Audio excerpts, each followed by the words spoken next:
November 12, 1999. President Bill Clinton signs the Gramm-Leach-Bliley Act in a White House ceremony attended by congressional leaders from both parties. The bill has a forgettable name and an unremarkable rollout. The press coverage is modest. Most Americans never hear of it. What it does is dismantle a wall that had stood for 66 years, a wall built in 1933 to prevent the kind of financial catastrophe that had just ended the previous decade. A wall the architects of the original legislation considered so essential to American financial stability that they wrote it directly into the Banking Act of 1933. That wall was called Glass-Steagall, and on November 12, 1999, it came down. 9 years later, the financial crisis that Glass-Steagall had been specifically designed to prevent arrived on schedule. This is the story of how a 66-year-old structural safeguard was dismantled in a single piece of legislation that almost nobody read carefully, and how the architecture of the 2008 financial crisis was assembled in plain sight a full decade before the crisis began. To understand what 1999 dismantled, you have to understand what 1933 built. In the early 1930s, the United States was in the middle of the Great Depression. Roughly 9,000 American banks had failed between 1930 and 1933. Millions of depositors had lost their savings. The financial system had nearly collapsed. A bipartisan group of legislators investigating the causes identified a specific structural problem. Commercial banks, the institutions that held the deposits of ordinary Americans, had been using those deposits to speculate in stock markets and investment ventures. When those speculations failed, the deposits failed with them.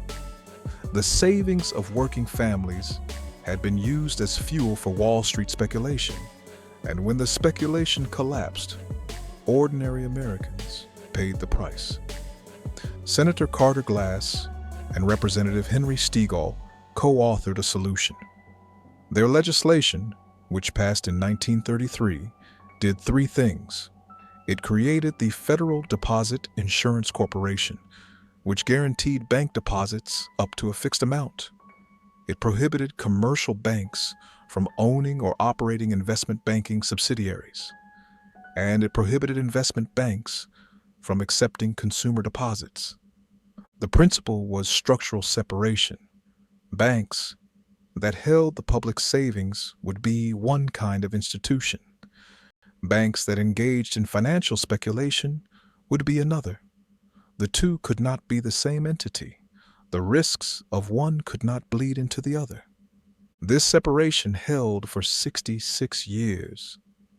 Across the post-war boom, across the inflation of the 1970s, across the savings and loan crisis of the 1980s, the wall between commercial and investment banking remained intact. American financial institutions could be enormous, profitable, and globally significant, but they could not combine consumer banking with investment speculation under one roof. By the 1990s, the largest American banks had grown impatient with this constraint. They wanted to expand into investment banking. They wanted to underwrite securities, trade for their own accounts, and create the kind of integrated financial services firms that European banks already operated. The pressure for repeal built across the decade. In 1998, Citicorp and Travelers Group announced a merger that would create the largest financial services company in the world. The merger was, under existing law, illegal. Citigroup, the entity that would result from the merger, would combine commercial banking with investment banking and insurance underwriting, exactly what Glass-Steagall prohibited. The merger went forward anyway, with regulators granting a temporary exemption while Congress worked on legislation to retroactively legalize the new structure. That legislation became Gramm-Leach-Bliley. The Gramm-Leach-Bliley Act repealed the core provisions of Glass-Steagall. Commercial banks could now own investment banking subsidiaries. Investment banks could now accept consumer deposits. The two kinds of institutions could merge, consolidate, and operate as integrated financial services firms. The legislation passed with broad bipartisan support. The Senate voted 90-8 in favor. The House passed it 362-57. President Clinton signed it without significant public debate. The arguments for repeal were straightforward. The 1933 separation was outdated. Modern financial markets were globalized. American banks needed to compete with European universal banks. The risks that Glass-Steagall had been designed to prevent had been solved by better regulation, better risk management, and deposit insurance. 9 years later, every one of those arguments would be tested. None of them would survive. The 2008 financial crisis was not caused by a single piece of legislation. It was caused by a complex interaction of subprime mortgage lending, mortgage-backed securities, credit default swaps, regulatory failures, and the leverage ratios that integrated financial firms had been allowed to operate under. But the structural condition that made the crisis possible, the merger of consumer deposits with investment speculation under single institutional roofs, was the exact condition Glass-Steagall had prohibited for 66 years. The institutions that collapsed in 2008 were institutions that could not have existed in their 2008 form before 1999. Citigroup, Bank of America, with its newly acquired Merrill Lynch, J.P. Morgan Chase, with its newly acquired Bear Stearns, and Washington Mutual, AIG with its financial products division. Each of these entities combined functions that Glass-Steagall had separated. When their investment speculation failed, their consumer banking operations went down with them, exactly the dynamic the 1933 legislation had been written to prevent. The economic damage of the 2008 crisis was substantial by any measure. The Federal Reserve's emergency lending programs reached into the trillions of dollars. The Treasury's Troubled Asset Relief Program committed $700 billion in immediate response. Total bailout commitments, including Federal Reserve facilities, have been estimated by various sources to have exceeded $7 trillion in potential exposure. The American economy lost an estimated 8.7 million jobs. American households lost an estimated $19 trillion in wealth between 2007 and 2009. Almost none of that damage fell on the institutions that caused it. The largest financial firms received bailout funding. Most of them returned to profitability within a few years. Several of them grew larger after the crisis than they had been before it.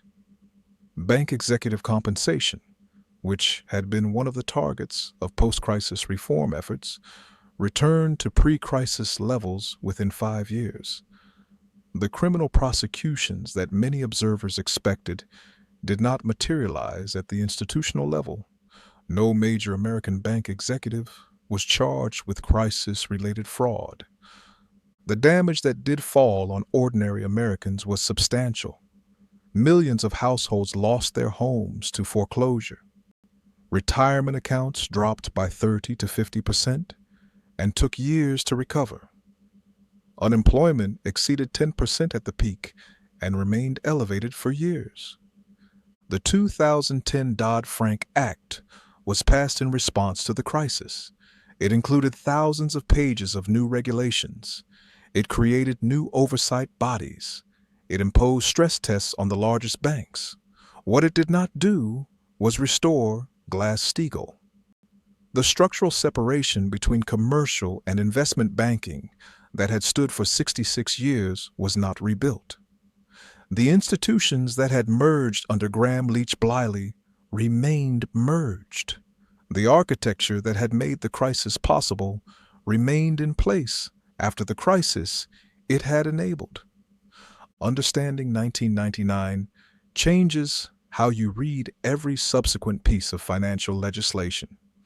It explains why Dodd-Frank was substantively narrower than the post-crisis rhetoric suggested.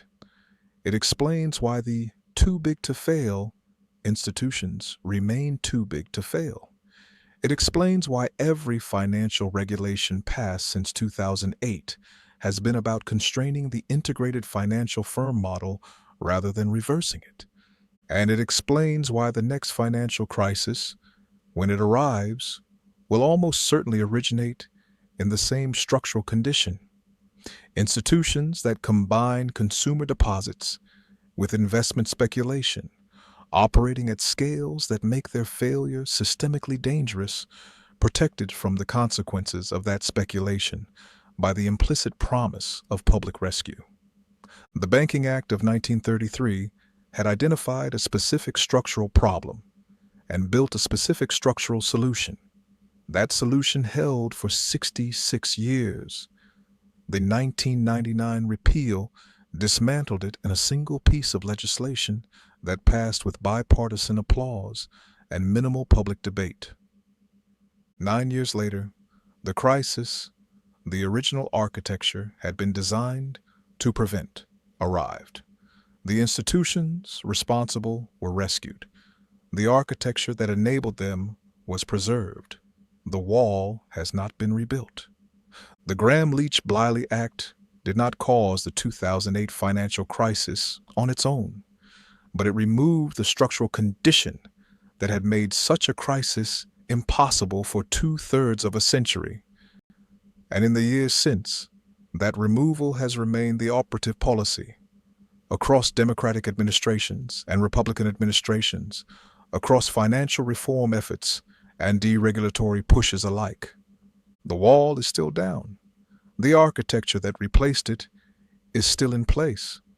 And the lessons of 1933, painfully learned in the wake of the Great Depression, were quietly unlearned in a White House ceremony in November of 1999, under conditions almost identical to the bipartisan applause and minimal scrutiny that characterized every other reform we have examined in this series.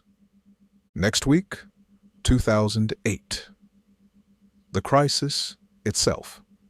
Not the surface narrative of subprime mortgages and Wall Street greed, but the deeper structural mechanics of how a financial system that had functioned for decades was deliberately re-architected to make catastrophic failure not just possible, but inevitable. Subscribe.